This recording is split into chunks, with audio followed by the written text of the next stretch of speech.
ஆதியில் ஆண்டவன் இந்த பூமியை படைத்தானே, அவன் ஆசையைப் போலவே இந்த பூமி அமையல்லையே.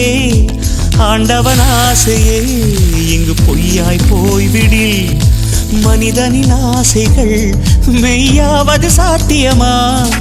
நன்மை என்றும் தீமை என்றும் 4 பேர்கள் சொல்லுவது நம்முடைய பிழை இல்லையே. துன்பம் என்ற சிப்பிக்குள் தான் இன்பம் என்ற முத்து வரும், துணிந்த பின் பயம் இல்லையே. கண்ணீர் துளியில் வைரங்கள் செய்யும் கலைகள் கண்டு கொள். காலுக்கு செருப்பு எப்படி வந்தது, முள்ளுக்கு நன்றி சொல்.